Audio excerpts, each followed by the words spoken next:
So last week, Cursor dropped version 2.0. And since then, I've been using only Cursor for all my development. It comes with some major updates, but the real question is it actually worth switching from tools like Claude Code? Well, I'm not here to answer that for you. But what I will do is walk you through everything that matters, so you can decide for yourself. Let's jump right in. The biggest upgrade in Cursor 2.0 is the new agent management panel.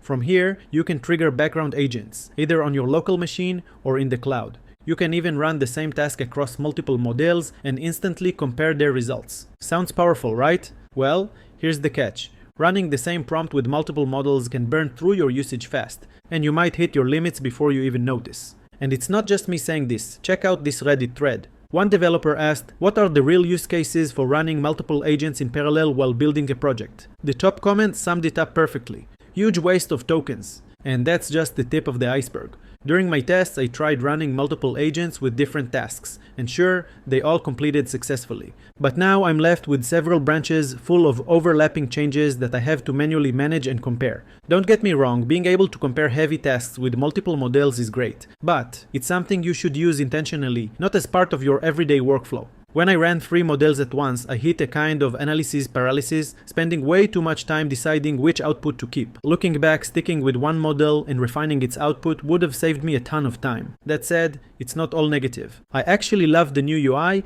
and the fact that you can now review agent modifications directly inside the IDE, that's a huge improvement. My last thought about the new agents panel, and honestly, what worries me is the direction Cursor is taking with it. I don't believe in vibe coding. Every line that gets merged into a real project, not a demo or a to-do app for your mom, should be reviewed and approved by you. And Cursor knows that. By placing the agents panel in the front, they're clearly pushing developers to run prompts and merge code faster, with less friction and less review. Don't fall for that. Always review your code. The next feature in Cursor 2.0 is my favorite, and honestly, it's a game changer. If you're new here, I help developers turn AI into their everyday workflow, so make sure to sub and like if you find this helpful.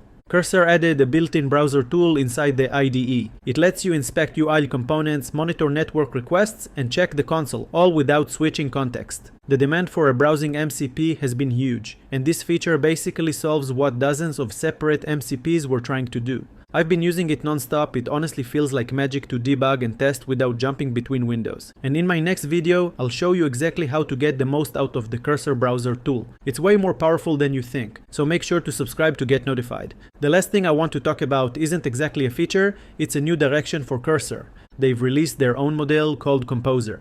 What's interesting is that they're not claiming it's the best model, they're claiming it's the fastest. In my test, I ran it side by side with other models, and I have to admit, it's noticeably faster than Sonnet 4.5, which has been my go-to lately. To be fair, Cursor did have a few rough days recently, some timeouts, some system slowdowns. But overall, I really appreciate the focus on speed. I hope more companies start treating response time as a first-class metric, not an afterthought. Cursor 2.0 is impressive, but at the end of the day, your workflow is what really drives productivity. If you want to see how to actually debug with AI, check out this video. Thanks for watching, and I'll see you in the next one.